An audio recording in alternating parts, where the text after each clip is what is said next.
500 naira to $1 as speculators offload forex. And also we'll take a look at the latest news that says that private firm withheld federal government's 32 billion naira meter fund for 20 years, says Adelabu. Private firm withheld federal government 32 billion naira meter fund for 20 years. Delta bloodbath. A Senate meets service chiefs as troops comb creeks. Delta bloodbath. A Senate meets service chiefs as troops comb creeks. Impeachment. Shaibu to paste court papers on Obaseki's office. Shaibu to paste court papers on Obaseki's office. 109 billion naira fraud. EFCC denies asking ex-accountant general to indict minister. EFCC denies asking ex-accountant general to indict minister. Articles should allow PDP to breathe fresh air, says president political scientist.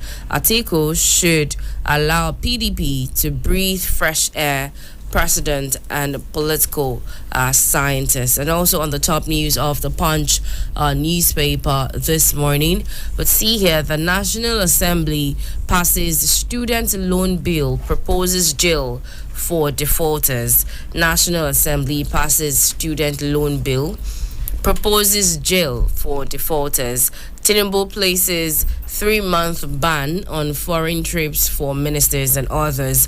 President Tinubu places 3-month ban on foreign trips for ministers and others. And now we see that NEMA blames water scarcity as fire raises for Lagos buildings.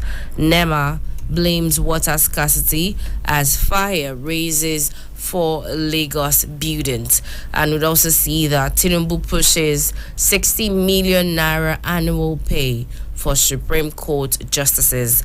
President Bola Ahmed Tinubu pushes 60 million naira annual pay for Supreme Court justices. Labour Party demands NLC president's arrest over party secretariat invasion. Labour Party demands NLC president's arrest over party secretariat invasion. I would also see here that man rapes minor for 3 months, bags 20-year jail term. Man rapes minor for 3 months, bags 20-year jail term. And also, poor power supply affecting our studies. Ogun students lament. Poor power supply affecting our studies. Ogun students lament. Abducted Chinese national regains freedom in Kwara.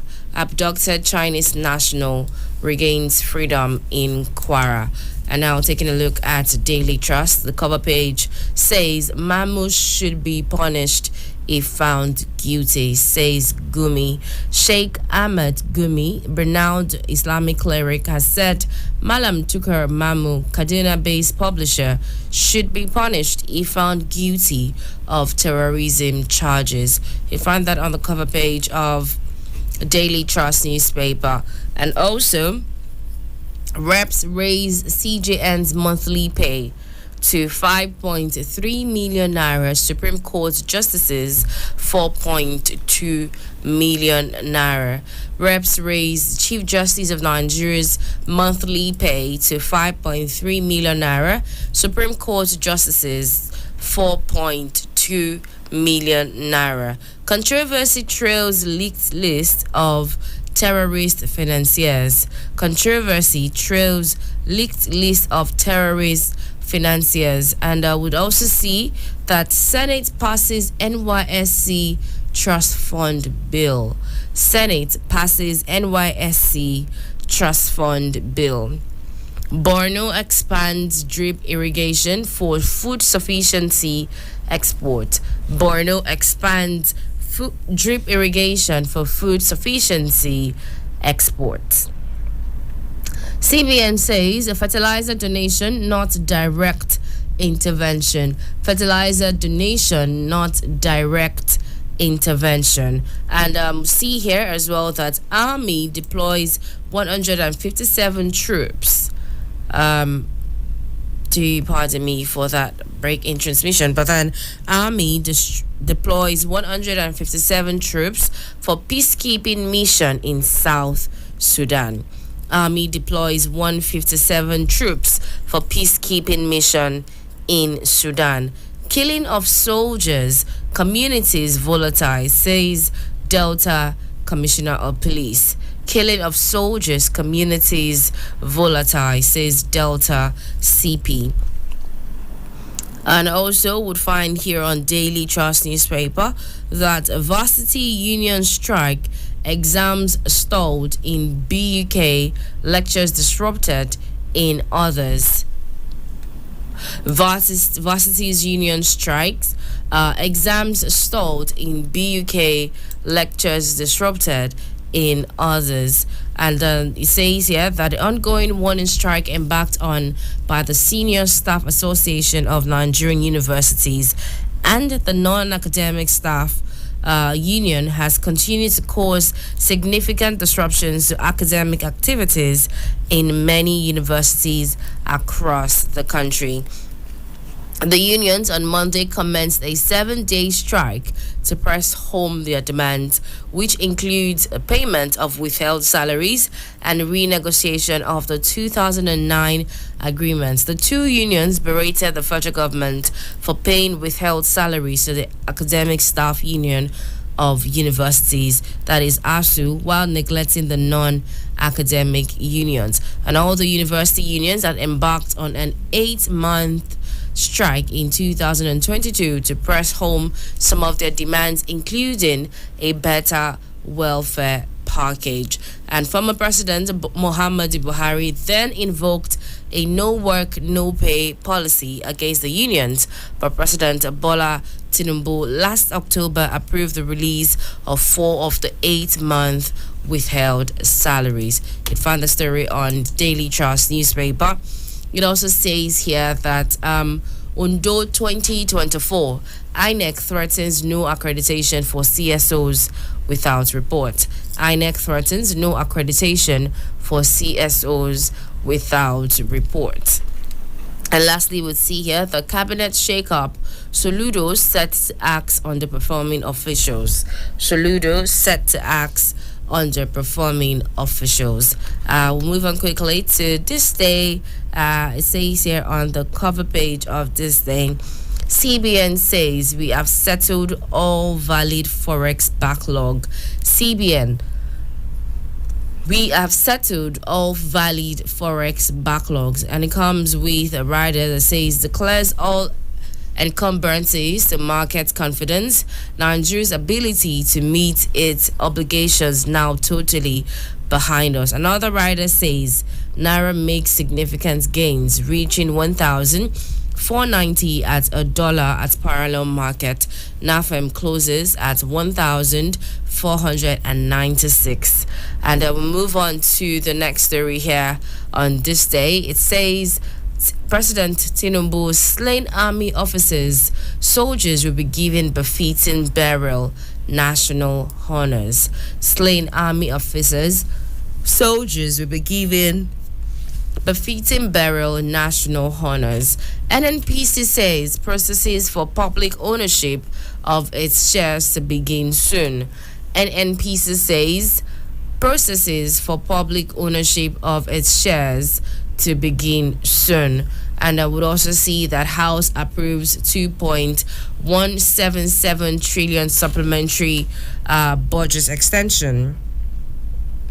House approves 2.177 trillion naira supplementary budget extension. And now we take a look at more story here on this day newspaper that says Niger Domesticates Electricity Act create Electricity Regulation Commission. Niger, Domesticates Electricity Act creates Electricity Regulatory Commission. In coming month, we will reap bountiful economic harvest, Vice President promises. In coming month, we will reap bountiful economic harvest. Vice President promises. NNPC says processes for public ownership of its shares to begin soon. And in regards to economic hardship, Tinubu places a temporary ban on foreign trips for federal government officials. Tinubu places temporary ban on foreign trips for federal government officials. And lastly, here would also see that Russian firm Rosatom commences exploration of lithium in Edo State. Russian firm Rosatom commences exploration of lithium in Edo State. Would also move on to Vanguard newspaper this morning, and here on the cover story it says that killing of soldiers, troops comb Bayelsa Delta Creeks for militant leader.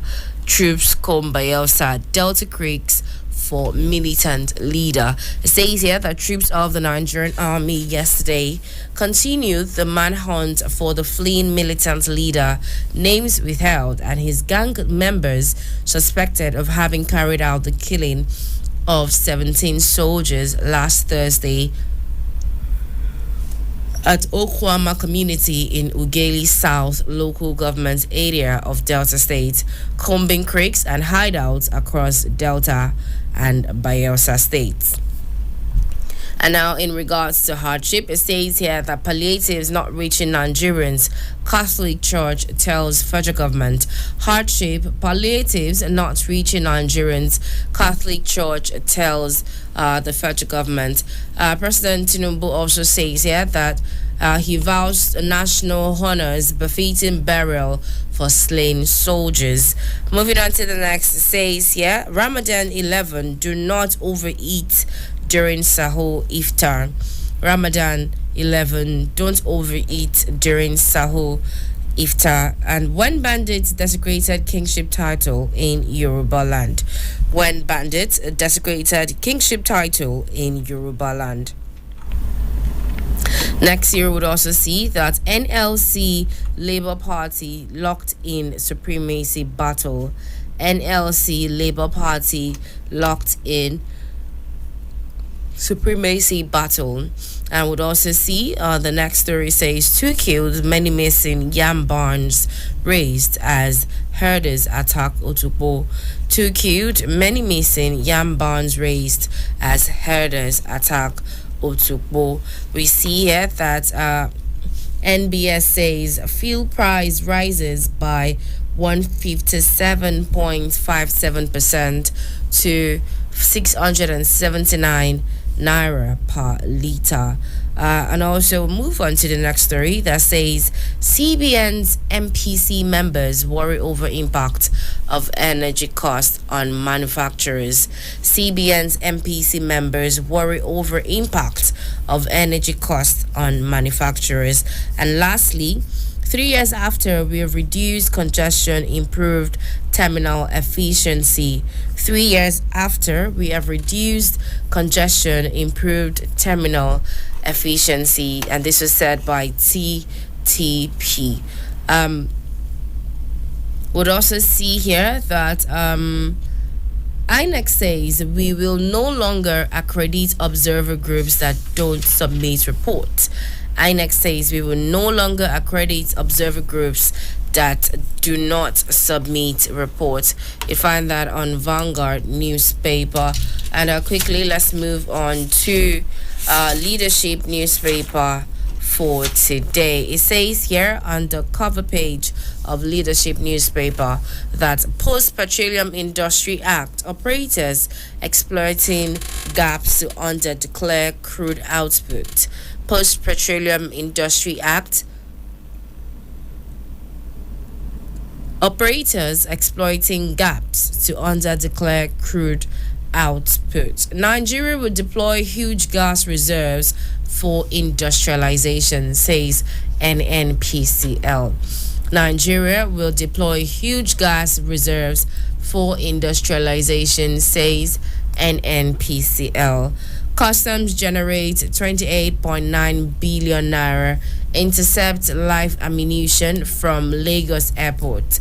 Customs generate 28.9 billion naira intercept live ammunition from Lagos airports. NICA charges professionals to create credit awareness desk. NICA charges professionals to create credit awareness desk. And also we see here that the federal government launches draft for new transport policy. Nigeria will deploy huge gas reserves for industrialization, says NNPCL. And we'll move on to the next story here that also says that NLC members picket Labour Party headquarters, demand Abure's sack. NLC members picket Labour Party headquarters, demand Abure's sack. It says here as well that Edo Ondo Guba avoid acrimonious primaries, INEC wins. And those are the stories you'd find on Leadership newspaper. As we move on to The Guardian with the headline that says federal government spends 6 trillion naira subsidy on unavailable electricity in 10 years. Federal government spends 6 trillion naira subsidy on unavailable electricity in 10 years. Electricity subsidy in Nigeria has risen exponentially to about 6 trillion naira in the last 10 years, even as the President Bola Tinubu administration struggles to keep a commitment to funding the power sector. And here we see a story that says that intermittent fasting raises risk of heart issues. Intermittent fasting raises risk of heart issues. Would also see Abia Assembly passes bill to stop pension for ex-governors and deputies. Abia Assembly passes bill to stop pension for ex-governors and deputy. We'll also see here that 9 months after, 52 varsities still without governing councils. 9 months after, 52 varsities still without governing councils. INEC to CSOs, no election reports, no accreditation. No election reports, no accreditation. NAAT demands 2009 federal government pact implementation of contest. NAAT demands 2009 federal government pact implementation of contest. Federal government begins construction of 36 modern house hostels for tertiary institutions. Federal government begins construction of 36 modern hostels for tertiary institutions.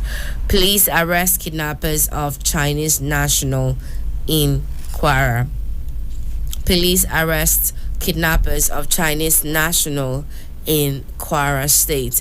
Construction site accidents. Lagos pledges to enforce safety measures. Lagos pledges to enforce safety measures. And we move on quickly to the Nigerian Tribune newspaper that says with a cover page, we will soon apprehend mastermind of Delta killings. CDS Musa, the Chief of Defense Staff, General Christopher Musa, on Wednesday says, assured Nigerians that the mastermind of the gruesome killing of the soldiers will soon be apprehended and made to face the wrath of the law. You find that on the Nigerian Tribune newspaper. Here as well, we see that TET Fund earmarks 25 billion naira for upgrade of equipment in labs, workshops, universities, and others. TET Fund earmarks 25 billion naira for upgrade of equipment in labs, workshops, universities, others. Next we see that Kayamo expresses support for aviation reality TV show. Kayamo expresses support for aviation reality TV show. Key players react over UAE's exemption of Nigeria from 5-year tourist visa. Key players react over UAE's exemption of Nigeria over from 5-year tourist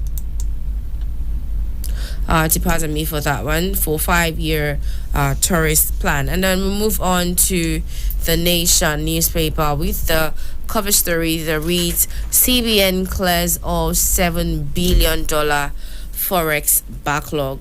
CBN clears all $7 billion forex backlog. Settlements boost economic confidence. The Central Bank of Nigeria has cleared all $7 billion foreign exchange backlog inherited by Governor Yemi Cardoso.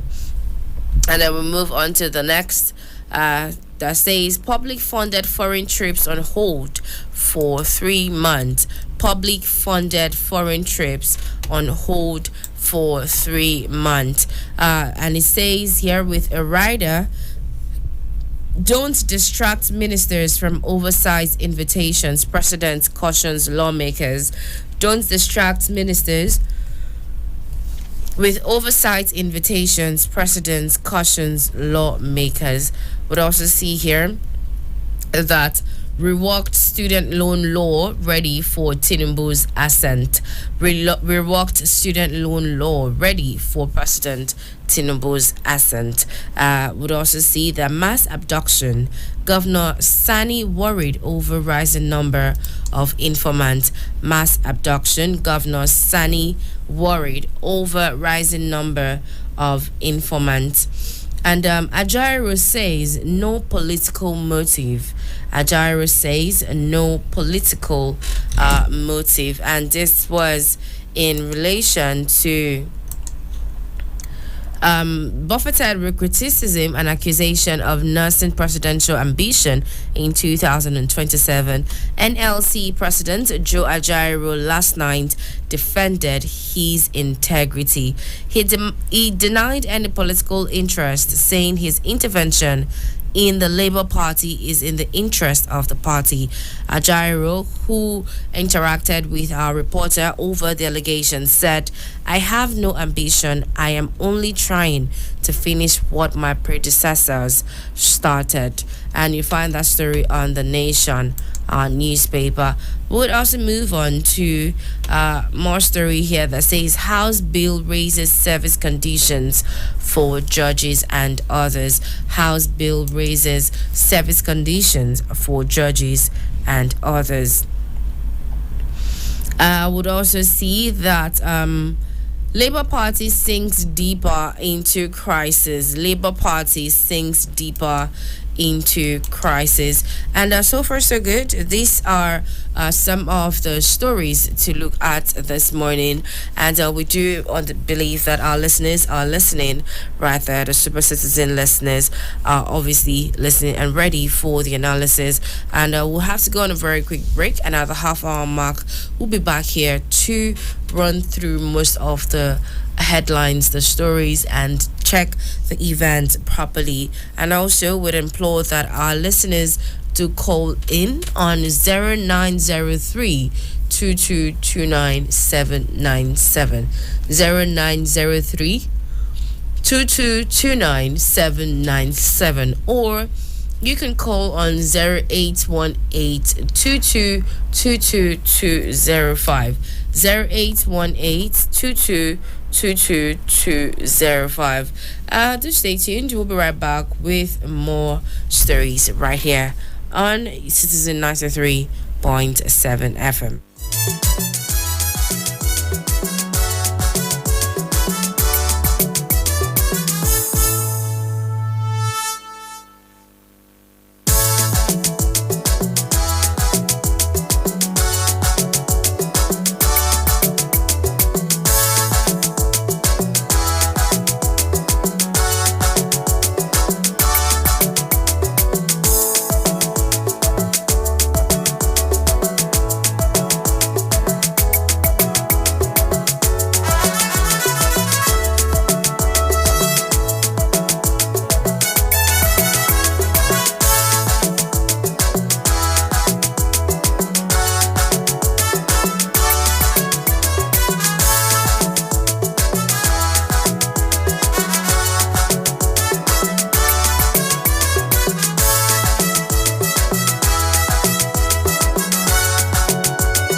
And yes, many thanks for staying tuned. And now it's time to run through the analysis of the newspaper.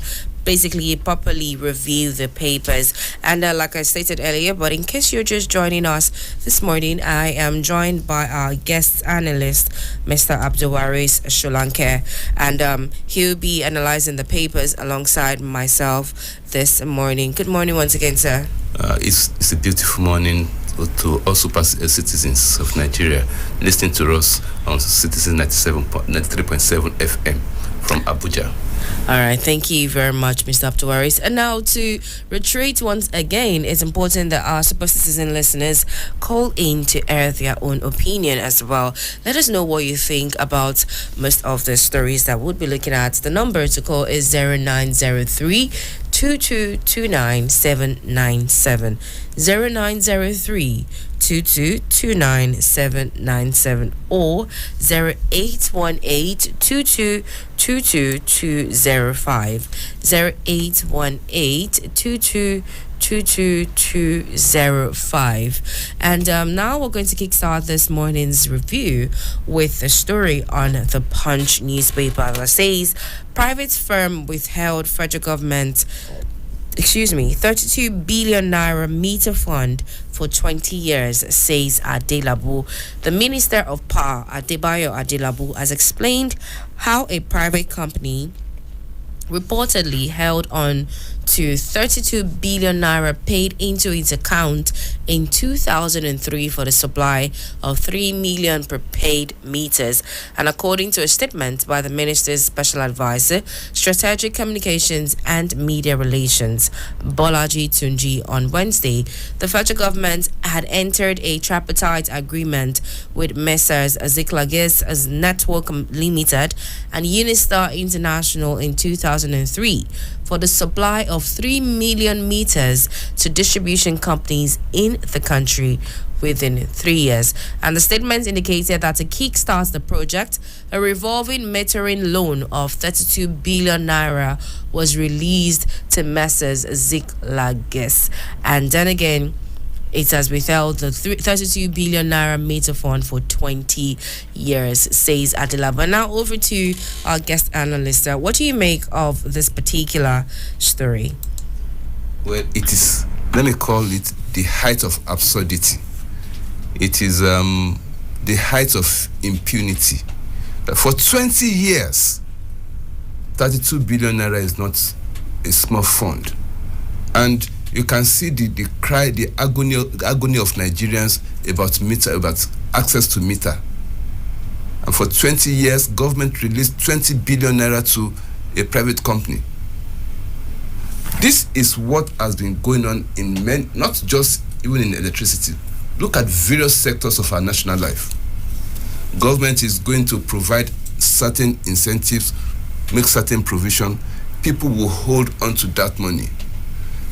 All that the government is interested in, that people should have access to benefits. And now the people that government is trusting, or the public will trust that this, to ease things for them, they are actually making millions from the government, from the sweat of the public. And so it is not just NEPA, it is the height of impunity that we have always been talking about.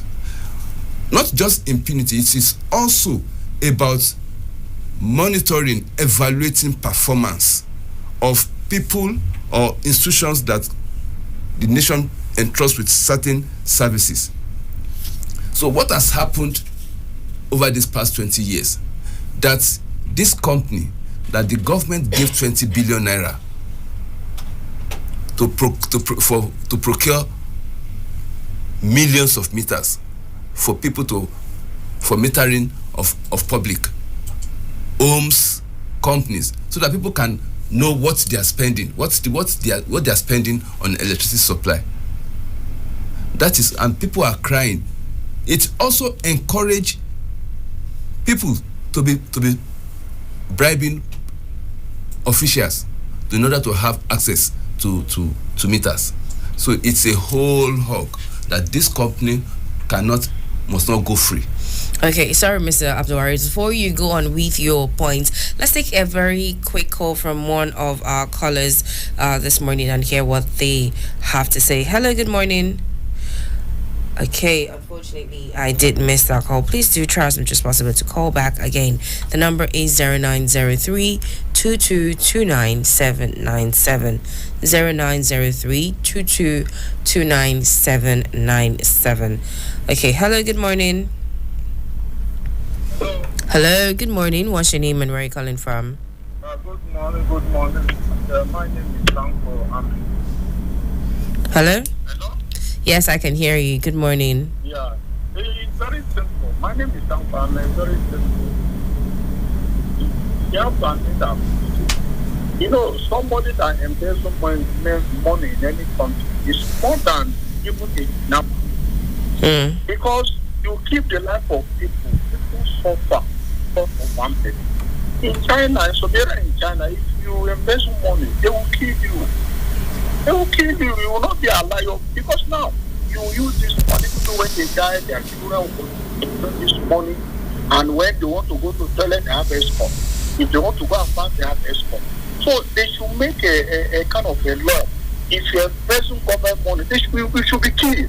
You see, everybody will sit up. That is the only thing that will change this country. That is it. That's my own contribution. Thank you very much. All right, Tanko. Thank you very much for that. We do appreciate you calling in. He has said that one who embezzles is even more than the person who is kidnapping. Apparently, that's what Tanko has called in to say. And also, our other listeners, we implore that you call in. Let's even hear your own opinion on the topic. 32 billion naira that has been withheld for 20 years, given for a particular project. And now they have come forward to say that 20 years in 2003, certain amount of money was given to a particular person and a company, and now it has been withheld and nothing is being said about it. But then again, Mr. Abdulwaris, I do apologize for cutting you short earlier, just for our callers' sake. But then again, please go ahead with your point. So Nigerians will want to know, the citizens of this country will want to know what happens to this company. It is not just about recovering that 32 billion from him, from the company, from the institution, whoever is involved. They must be brought to book. But they must not just only be brought to book. They must pay accrued interest because they have been doing business with this money. It's a rip-off of the so-called national cake. It is they think it is their own share. So they cannot, the government they cannot be allowed to go scot-free. They must pay the money, they must recover the money, they must also pay interest on it, and they must be punished, so that it's going to serve as a lesson for other people that they entrust public fund. And this entrustment of public fund, it is to serve the citizens of this country. And every time the public will be crying that we don't have meters, we don't have this service is not being provided. Yet government has ceded some of this, because we always say, some people will say government has no business in business, and therefore you invite private sector providers. Now these private sector providers you invite to be part of delivering public goods and services. They are worse. In many instances, they are worse. If you say the public sector is inefficient, the private sectors that are now invited, they are ripping off the public. They are not providing the services they should provide. And so we are back to square one. So these people, this is the height of impunity. They must be brought to justice. The money must be recovered, and they must pay accumulated interest on it. Okay, thank you very much for that, Mr. Abdulwaris. And now let's even move on quickly to the next story here that says Borno expands drip irrigation for food sufficiency exports. Governor Babagana Umara Zulum has said he will expand the drip irrigation and other modern farming methods to maximize food production in Borno State. He disclosed this on Wednesday during an inspection visit to one of the pilot drip irrigation schemes established by his administration in Koiri Farms. Over to you, Mr. Abdularis. What do you make of the story? I think we have to commend the government. This is what we call strategic thinking out of the box. We cannot continue to do things the normal way. We cannot continue. So it is about leveraging on the resources, on the opportunities that are available. Food crisis is a security issue. So we're not looking at another approach to solving. And we say it's a security, it is also an economic issue. He has talked about exports. It means with this drip irrigation, we have opportunity to maximize potentials of agriculture in Nigeria, and that is the good thing in it. Every governor is not just we always focus attention on the federal government. Look, I take every governor because in Nigeria is a constituent of nations. Every governor in the country is like a national leader.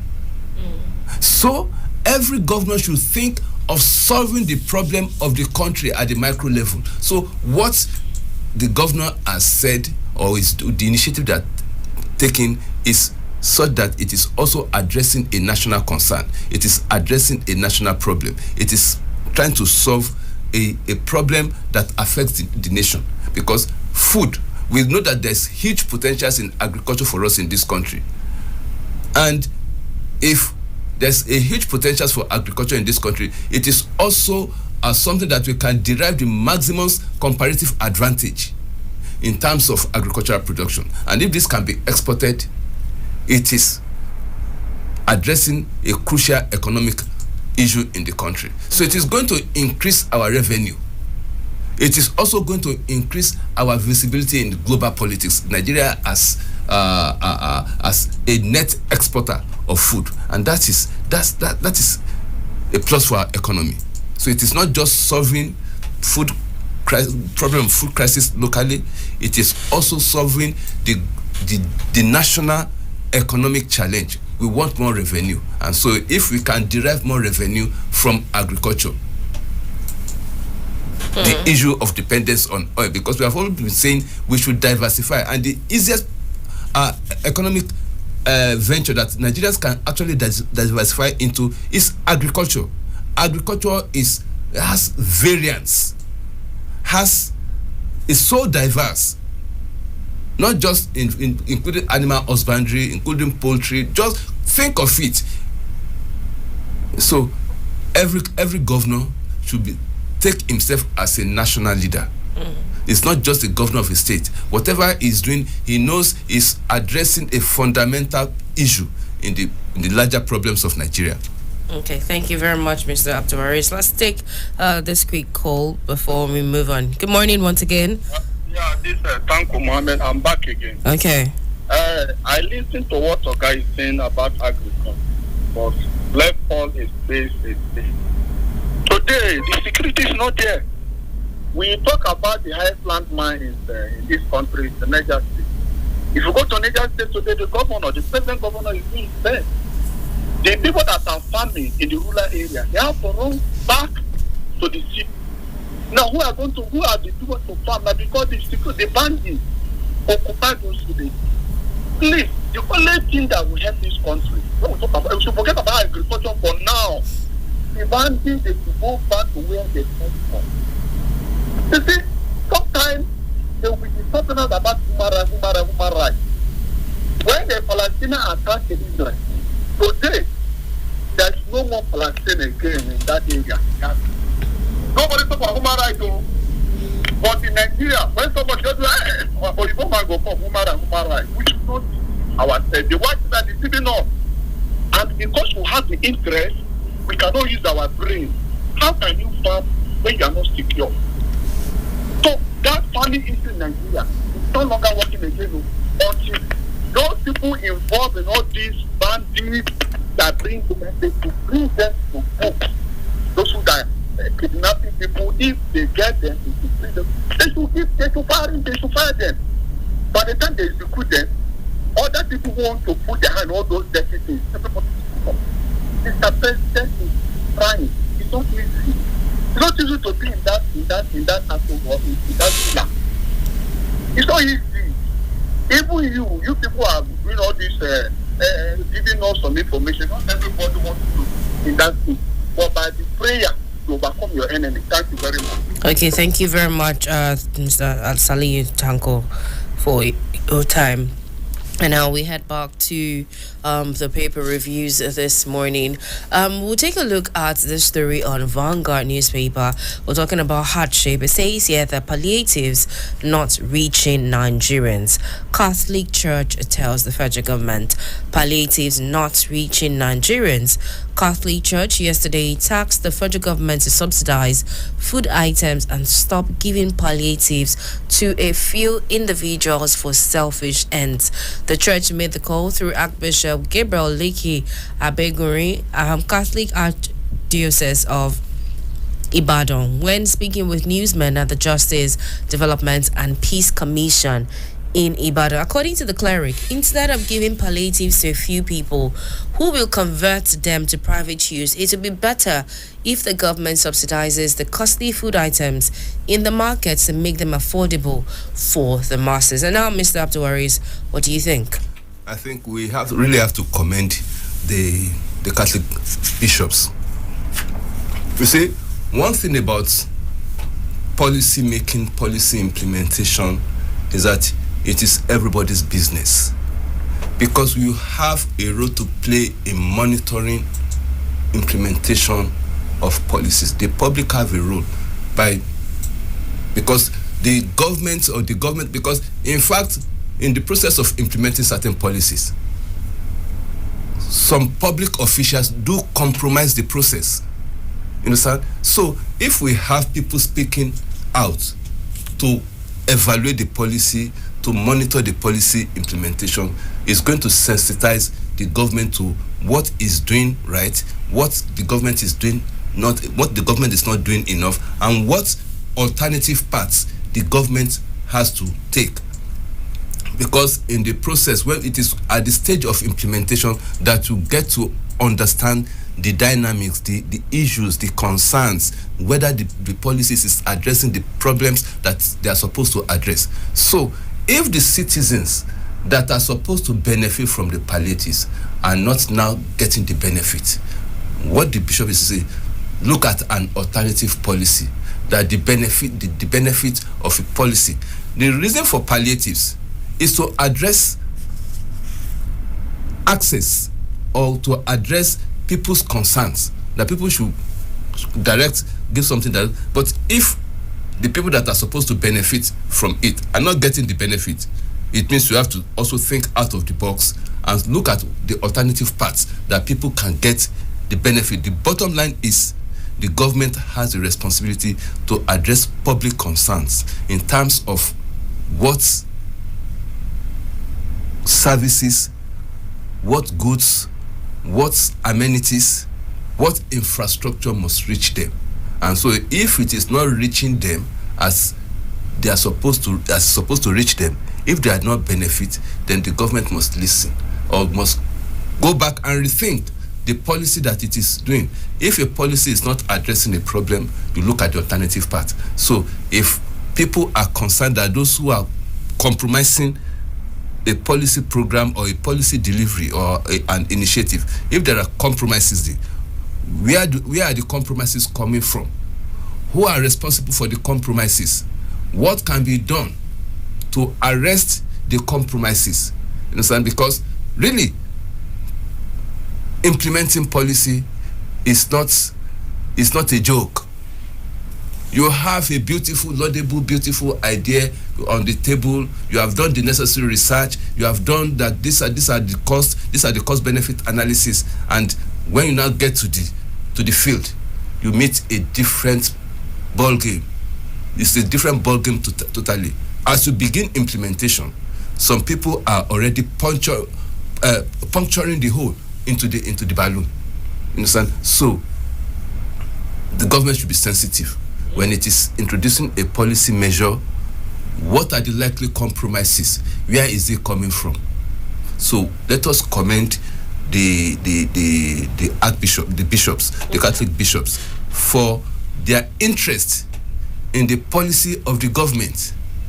It means they are part of the governance structure, governance framework, because governance is, there are so many participants in the governance framework. It is not just the government alone or the public sector. You have the citizens, you have what we call the third sector, and the third sector include the women groups, NGOs, the religious groups who have insight. Even the international community, they have a role in monitoring the implementation of policies. So whenever a policy is going on and it is not delivering what is supposed to deliver to the citizens, then governments must be rethinking policies and that is why we use this word in policy language, incrementalism. Whenever you are implementing a policy, you don't put everything all together so that you can always rethink your policies. Okay, I do understand where your point is, and thank you very much for that pointer. But then again, there's a story here on this day newspaper that says economic hardship. Tinubu places temporary ban on foreign trips for federal government officials. It says here that President Tinubu has placed a temporary ban on foreign travels by public officials under the employment of the federal government starting from April 1st this year. And in an official communication with the Secretary to the Government of the Federation, signed by the Chief of Staff to the President, Femi Gbajabiamila, cited by This Day last night, the President noted that the decision was as a result of the current economic realities in the country. And I'm now, Mr. Abdulwaris, what do you think of this implementation? And we have little or no time left, so let's be very brief with this. This is actually not a strange something. Okay. Whenever you want to reduce the cost of governance, you look at where funds are going. Look, Nigeria is a member of belongs to several international organizations, has several obligations that the ministers have to travel. But if you look at the cost of this something, you would definitely know that, because when you are traveling, you have to pay extra costs. You have to so many costs that are associated with it. So if those travels are not of strategic importance to the government, if what you are getting from it are not so important, if there are bigger things to spend money on, then you begin to cut.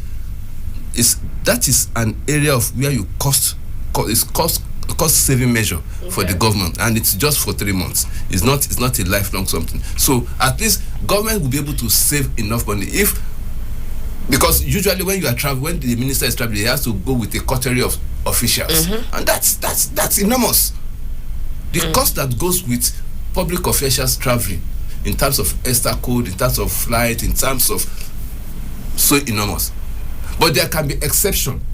That is if where the minister is going is being sponsored by a foreign government, because there are programs that you attend abroad that it is the organizations inviting you that are bearing the cost. The cost, yeah. So if those ones are there, they will still be able to. So we can also tap into several opportunities. You must show discretion in whatever you are doing. So I'm sure it is not a blanket ban. Even for these 3 months, it cannot be a blanket ban, because there are travels that foreign governments, foreign organizations are the ones that are bearing the cost of the travels. You understand? So it's a cost saving measure. It's reducing the cost of governance for the government, and so we must be looking at what are the areas that we must continue to reduce the cost of governance for the country.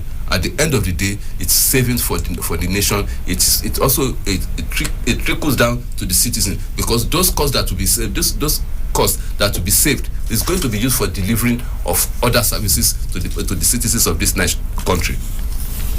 All right, thank you very much, Mr. Abdulwaris, for that very straightforward pointer. And because we have no time on our side, we have to bring today's paper review to a close. But before I call it a day, is there anything else you'd like to say, Mr. Abdulwaris? Well, we this is a month of blessing. This is a month of mercy. People should continue to keep faith. The citizens of the country should continue to keep faith, have hope in this country that this country is going to be good. We are going to come out of this all that we have found ourselves. Let us continue to pray. Let us continue to have hope. Let us continue to keep faith in the country. By the grace of God, the country will save through from the challenges.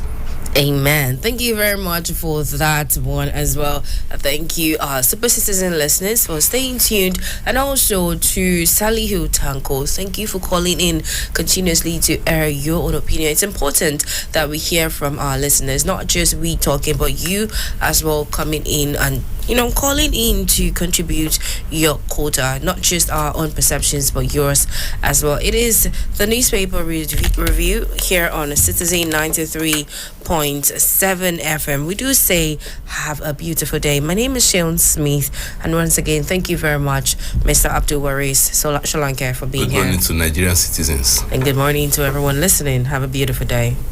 Says Mamush.